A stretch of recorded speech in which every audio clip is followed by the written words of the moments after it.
What do people in 2023 think about the women and children first rule? Worked on ships for a long time. Women and children first isn't a thing anymore. There was enough lifeboat space for all, and any attempt to separate families would only cause undue stress, potential confrontation, and ultimately slow down the evacuation process. I'm living in 2032, I can't answer this. My family, I would totally sacrifice myself for them. Anyone else though, not a chance. If it were a choice between myself and a billion people, and my family isn't part of the billion, it's going to be me. I am that selfish. Children last. Then we finally might get some quiet on this cruise. Where this idea comes from, I think, is that if it was a matter of who fought their way into the proverbial lifeboats first, the average healthy man is going to beat out the average woman and child most of the time.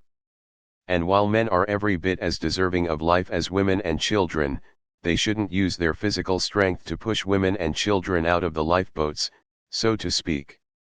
Maybe a better way to put it is that in a crisis situation, those who are capable of helping others should try to help those who need it instead of only thinking of themselves. As a rule of the sea, it made a lot of sense when women's fashions meant that they were going to have more trouble swimming no matter how strong they were, and there weren't necessarily enough lifeboats for everyone. Today there ought to be enough time and space for everyone to get off a sinking boat.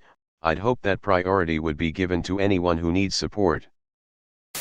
I think thinking about it is irrelevant because it's not a thing anymore and wasn't even a widely used thing in the past. Before I had a child I was definitely women and children first.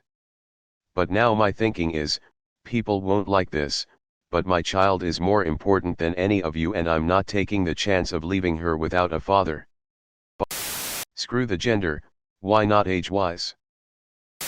Children first for sure, and whoever their main caretaker is for sure, which is still majority women. So in principle, maybe not, but in practice, absolutely. That it was a myth.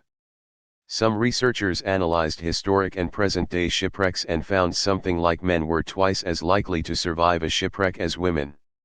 Also that the captain and crew didn't go down with the ship, but were more likely to survive than the passengers were. So for all the people complaining that men were expendable and were expected to die, that wasn't actually the case.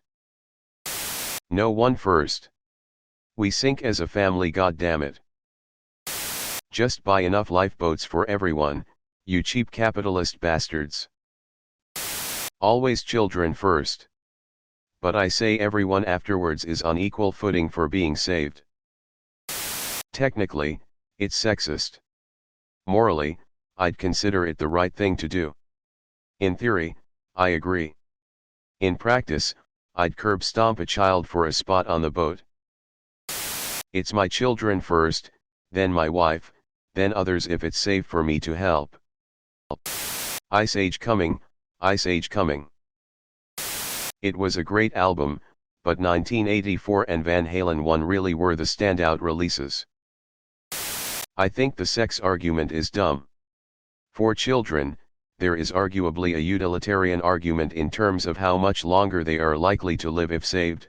In the same sense, a 90-year-old person is going to be lower priority for a transplant, but I don't think that level of self-sacrifice is realistic to just expect from people as a matter of course, and would never villainize someone for simply trying to save their own life in a crisis.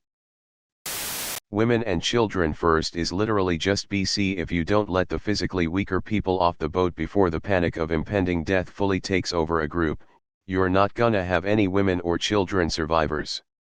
This policy was literally enacted BC. Before this policy, all the survivors of shipwrecks would be men. BC men would always be the ones who win the push down and float on top of other people in order not to drown contest. And we decided that was a bad look. If you don't think that's a bad look, then, by all means.